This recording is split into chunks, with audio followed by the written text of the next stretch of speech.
CRPF प्रशिक्षण केंद्र राजगीर में 58वें बैच के 1340 सीआरपीएफ जवानों का दीक्षांत समारोह संपन्न हुआ, जिसमें सीआरपीएफ जवानों द्वारा भव्य दीक्षांत परेड समारोह आयोजित किया गया। राष्ट्रध्वज एवं सीआरपीएफ ध्वज के साक्षी में सीआरपीएफ जवानों को कर्तव्यनिष्ठता और देश सेवा की शपथ दिलाई गई।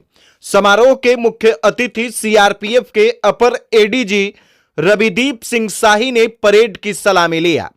परेड के दौरान सीआरपीएफ के जवानों ने अनुशासन, समन्वय और शौर्य का अद्भुत प्रदर्शन करते हुए एक से बढ़कर एक करतब दिखाए। परेड मैदान में उतरे 11 प्लाटून के 1340 जवानों को देखकर दर्शक दीर्घा तालियों की गड़गड़ाहट से गूंज उठा। समारोह को संबोधित करते हुए एडीजी ने कहा कि यह दिन अत्यंत गौरव का है, जब 1340 युवा देश सेवा के कर्तव्य पथ पर समर्पित हो रहे हैं। उन्होंने कहा कि आप सभी सदैव देश सर्वोपरि की भावना को आत्मसात कर कार्य करेंगे। देश की रक्षा ही हमारा परम धर्म है।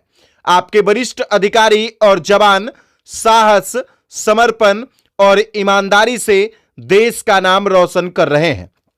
एडीजी रविदीप सिंह शाही ने कहा कि यह भूमि भगवान महावीर और गौतम बुद्ध के कर्म व धर्म स्थल ही रही है। यह भूमि मगध साम्राज्य की राजधानी भी रही है। उन्होंने प्रशिक्षण प्राप्त कर देश सेवा में समर्पित होने वाले नए जवानों को 3 मूल मंत्र देते हुए कहा कि ड्यूटी के दौरान ड्रेस, ड्यूटी और डिसिप्लिन का विशेष ध्यान रखें। जब आप कहीं जाते हैं तो सबसे पहले आपका पहनावा देखा जाता है। उन्होंने कहा कि सीआरपीएफ विश्व का सबसे बड़ा अर्धसैनिक बल है, जो देश की आंतरिक सुरक्षा के विभिन्न आयामों जैसे आतंकवाद, नक्सलवाद, दंगा नियंत्रण, आपदा प्रबंधन तथा आम चुनाव में अहम भूमिका निभाता रहा है और यह बल भारत की विविधताओं में एकता की सच्ची तस्वीर प्रस्तुत करता है। प्रशिक्षण केंद्र के प्राचार्य सह डीआईजी निखिल रस्तोगी ने कहा कि 1340 नए सीआरपीएफ जवान देश सेवा के कर्तव्य पथ पर समर्पित हो रहे हैं। हमारे जवान देश के लिए लड़ते हुए शहीद हुए हैं।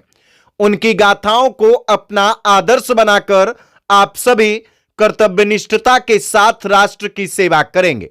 उन्होंने बताया कि प्रशिक्षण के दौरान जवानों को युद्ध अवरोध पार करना, निहत्थे एवं हथियारों के साथ लड़ाई लड़ना, विभिन्न अत्याधुनिक हथियारों, गोला बारूद, जीपीएस एवं अत्याधुनिक पुलिस उपकरणों के प्रयोग का व्यावहारिक प्रशिक्षण दिया गया है। शपथ ग्रहण के बाद जवानों ने अपने परिजनों से गले मिलकर खुशी जाहिर की। जवानों ने वर्दी पहनकर गर्व महसूस करते हुए कहा कि पूरी ईमानदारी से देश की सेवा करेंगे और देश के लिए समर्पित रहेंगे।